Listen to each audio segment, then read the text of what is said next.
This is the Film Symbologist. Welcome to the channel. This video will continue my analysis of Ridley Scott's 2012 science fiction film Prometheus by taking a closer look at the engineers and offering one possible interpretation of the plot. This is part of an ongoing analysis series, so be sure to check out my previous videos on Prometheus.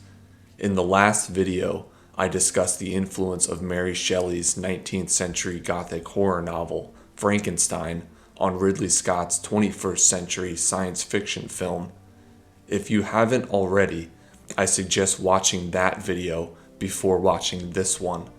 As mentioned in that prior video, the full title of Shelley's 1818 novel is Frankenstein, or the Modern Prometheus. To better understand Scott's mysterious film, we will need to take a look at the Greek creation myth.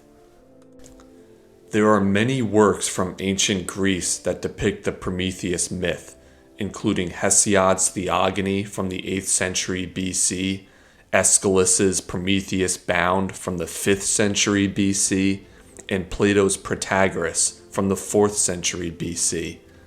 While the details of each account of man's creation differ between the various Greek myths, many common elements and themes are shared among these writings.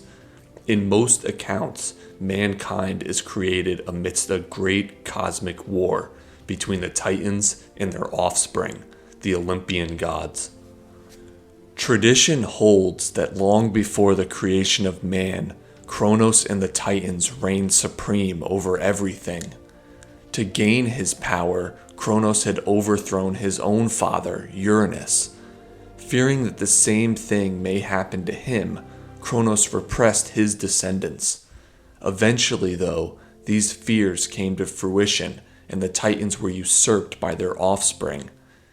In an attempt to regain power, the Titans launched a war known as the Titanomachy against their descendants, 12 of whom, including the gods Zeus, Apollo, and Dionysus, had taken up residence on Mount Olympus. This newer generation of Olympian gods were able to squash the Titans' rebellion and cast them into a deep abyss and prison in the underworld known as Tartarus, where the wicked were tormented. This provides the backdrop for man's creation.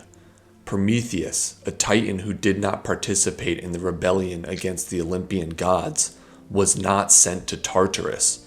Instead, it is said that Prometheus, whose name means foresight, molded man from clay, while the goddess of wisdom Athena breathed life into us. After man's creation, some accounts describe how Prometheus's brother Epimetheus, whose name means afterthought, was tasked with divvying up the various means of survival among Earth's creatures. He is credited with giving birds of prey their talons, land predators their sharp teeth, and prey animals their quickness. As his name indicates, Epimetheus went about his task without forethought. So by the time he got to man, he was all out of abilities and characteristics, leaving us naked, weak, and vulnerable. This may have pleased Zeus, who, according to some traditions, wanted mankind dependent upon the gods and in a weakened state where they would be unable to challenge his power. Prometheus had other plans. Accounts differ as to the Titans' motivations. Some say he was driven by pity for man's weakness. Others claim that Prometheus desired to shape the world, and still others present the Titan as wanting to defy Zeus, perhaps in solidarity with his imprisoned brethren. But there is consensus about what happened next. Nearly all versions of the myth agree that Prometheus stole lightning from Zeus and gifted it to mankind in the form of fire, in order to help advance our development of technology. When Zeus discovers this, he punishes Prometheus by chaining him to a rock in the Caucasus Mountains, where an eagle would rip his liver out, only to have it regenerate overnight to be ripped out again the next day, for eternity. As punishment for man, Zeus ordered the gods to create Pandora, the first woman, whose name means all gifted. After her creation, Pandora was presented with a jar and sent to Earth to marry Prometheus. Despite having been warned by Prometheus not to accept any gifts from Zeus, Prometheus took Pandora as his wife. The jar Pandora received contained all the evils of the world: disease, sorrow, pain, and death. Out of curiosity, or perhaps due to the gods' intent, Pandora eventually opened the jar, releasing these evils into the world. However, she managed to close the jar before hope could escape, leaving it inside. In the end, mankind is plagued by the evils from Pandora's jar, and Prometheus, our apparent hero, is condemned to his eternal punishment. But hope remains. Is this hope its own kind of everlasting torment for man? Or is it hope for our eventual salvation? Perhaps by a divine hero like Heracles, or as he's known in the Roman tradition, Hercules, son of Zeus, and the one credited with freeing Prometheus from his chains. One way to think about Greek mythology is by imagining that the gods represent different human ideas, desires, and behaviors. And the telling of stories about these gods was one way that ancient cultures like the Greeks or Romans worked out which ideas and worldviews would shape and guide various aspects of civilization. According to these myths, different ideas are constantly at war with one another, competing for supremacy and supplanting each other. Peter Weyland, during his TED Talk in 2023, tells his version of the Prometheus myth, which offers an insight into his motivations. The fire that danced at the end of that match was a gift from the Titan Prometheus, a gift that he stole from the gods, who were terrified of what we might do with it were it to fall into our hairy little paws. When Prometheus was caught and brought to justice for his theft, the gods, well, you might say they overreacted a little. The poor man was tied to a rock as an eagle ripped through his belly and ate his liver over and over, day after day, ad infinitum. All because he gave us fire, our first true piece of technology. Such a very long time ago. Which begs the question, what have we done with it? According to many interpretations of Ridley Scott's film, the opening scene depicts the seeding of life on Earth. That may be what the engineer is doing, but if we look to the Greek myth, we may uncover a different explanation. In the myth, Prometheus does not sacrifice himself to create man from clay, but when Zeus discovers that the Titan has stolen fire and gifted it to man, Prometheus is punished. In the beginning of the film, life, including human life, may already exist on the planet. Instead of our creation, perhaps the opening scene depicts mankind's hero giving us fire and receiving his punishment. The title screen emerging over imagery of the engineer plunging underneath the water seems to support this interpretation. What is this fire? Is the myth referring to the fire we use to cook food and stay warm? Is the fire a metaphor for foresight, or is it technology? I think it's fair to say that the Titan's gift is all of these things, and more. In the clip from Weyland's TED Talk, he asks what mankind has done with its gift of fire since receiving it. We've used fire to increase our caloric intake, clear land, and build permanent settlements. With foresight, we've dominated Earth's animals, who still seem incapable of forethought. In Scott's film, mankind is shown to have slowed the aging process, extended life, become multiplanetary, created new forms of life like androids, and made other biological and technological advancements. Has mankind's developmental progress prepared it for the next stage in our evolution? Weyland certainly seems to believe so. The Titan, Prometheus, wanted to give mankind equal footing with the gods. For that, he was cast from Olympus. Well, my friends, the time has finally come for his return. The name given to the Weyland Corporation's exploratory spaceship should make Peter Weyland's ambition clear. He aspires to become the next Prometheus.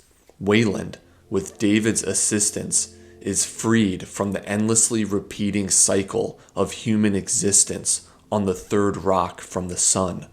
His Promethean ambition is unleashed, and he travels to LV-223 to take the next step in man's evolution. Weyland believes that man no longer needs to wait around on Earth to receive gifts from the gods. He sees himself as a god. Therefore, he doesn't need to ask for what he wants. He is entitled to his desires and can demand that he receive them. But if not fire, what does this titan of industry seek? You convinced me that if these things made us, then surely they could save us. I stick with it. Well, save me, anyway. Save you from what? Death, of course. Weyland is seeking eternal life. Whether it comes in the form of an elixir, knowledge, or technology, Weyland doesn't know, and it doesn't really matter. What is important is who Weyland believes he is visiting on LV-223. He is under the impression that these beings created mankind, aided our development, and invited us to their moon world. Weyland thinks he is speaking with someone sympathetic to mankind. He thinks he's speaking with humanity's hero, Prometheus. Surely the Titan will be impressed with Weyland's apparent ascension up the chain of being. After all, mankind isn't really that far behind the engineers technologically. We've developed hypersleep chambers, we are capable of interstellar travel, and we've created new forms of life in our image. Prometheus's creation has accomplished so much with its gift and come so far. Doesn't the greatest among us deserve ultimate parity and equal footing with the gods? Why then does the engineer kill Weyland? Perhaps LV-223 is not home to the Titans from Greek mythology, as Weyland seems to think. Maybe the engineers really are gods. In Greek mythology, Mount Olympus is home to 12 gods. Among them are Apollo, who is associated with order and music, not unlike the engineer seen commanding the Juggernaut, Dionysus, who is associated with chaos and instinctual behavior, shares similarities with the deacon xenomorph, and legend has it that Dionysus was born from Zeus's thigh. Weyland thought he was demanding more gifts from Prometheus, but it turns out he may have been following in the Titan's footsteps more closely than he realized. What did he say? I told him he wanted to live forever. He asked why. Under this interpretation, Weyland has come to the Olympian gods to demand equal footing with them. According to Greek mythology, Zeus never wanted man to be gifted fire or to challenge the gods' reign. And here the humans are, carrying out Zeus's exact concern about them. From the engineer's perspective, Weyland seems to have come to LV-223 to continue Prometheus's thievery, this time for eternal life rather than fire. Ironically, the men and women of the crew didn't seem to use their gift of foresight to avoid the events of LV-223. Weyland clearly knows of Prometheus's punishment from the myth, yet, without realizing it, he walks right up to Zeus and demands gifts. Should it come as any surprise that he receives a swift punishment? Besides knowledge of the Greek myths, were there any other clues available to the crew members as to what may lie in store for them on LV-223? Were there other warnings that they ignored? Were the artifacts that Shaw and Holloway found on Earth not actually star maps or invitations, as the scientists believe? Is it possible that these artifacts were warnings from Prometheus to our ancestors not to accept any gifts from Zeus? And what gift did Zeus want to give us? Perhaps Weyland was right about one thing in the end. There is nothing for him on LV-223. There is, however, something for mankind. It's fitting that Shaw's existential curiosity, like Pandora's, leads to the opening of the jars of black goo on LV-223 and the release of the evils and human misery inside. It's also in keeping with the Greek myth that Shaw is able to convince Yannick to prevent the jars from opening any further. And in the end, even after all the horrible events have unfolded, Shaw departs the moon with hope and a renewed curiosity to go on another expedition. In a previous video, I suggested that the engineers may have wanted to destroy Earth's inhabitants so that the engineers could escape the inhospitable conditions on LV-223 and colonize our planet for themselves. Under the interpretation put forth in this video, however, there is another reason why the last engineer was venturing to Earth with the cargo of black goo jars after the events of the film. Zeus's concern for mankind's threat was proven correct.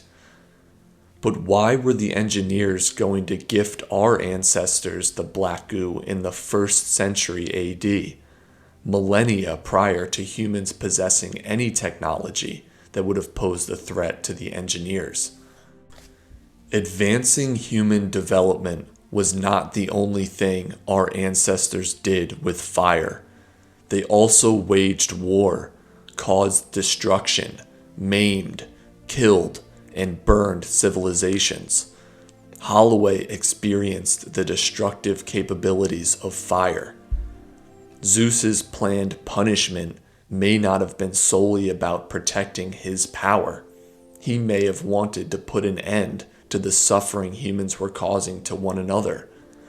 Perhaps our punishment for being gifted fire would have been justified. But the cargo of black goo never arrived on Earth in either the 1st or the 21st century. We know how the engineer was stopped by Yannick, but what happened 2,000 years prior? Informed by his experiences in the military, Yannick believes that the engineers were experimenting with something they shouldn't have been, and there was an outbreak that killed them. If correct, Zeus and the Olympian gods apparently died by their own hands. They were killed by their own jars of horror. The gods thought they would never die so long as they suppressed any challenger. The engineers were so concerned about the threat posed by mankind that they apparently ignored the threat their own behavior posed to themselves. And what about the Titan Prometheus? Weyland, the Titan of industry, has received his punishment and is dead at the end of the film. The being in the opening scene also appears to have died. Is there another Promethean figure chained to a rock somewhere, waiting to be unbound? Or will another Prometheus emerge from within our ranks? And what about in our world outside the film? Is there forbidden knowledge that can be stolen and gifted to the masses against the wishes of higher order beings? Perhaps such knowledge can be found within this film analysis series. In the next video, I will continue my analysis of Prometheus by taking a look at another work that is referenced in both Mary Shelley's Frankenstein as well as Ridley Scott's 2012 science fiction film. Be sure to check out my previous installments in the series, and if you enjoy content like this, like the video, comment down below, and subscribe to my Patreon and YouTube channel. From the Film Symbologist, thank you for watching.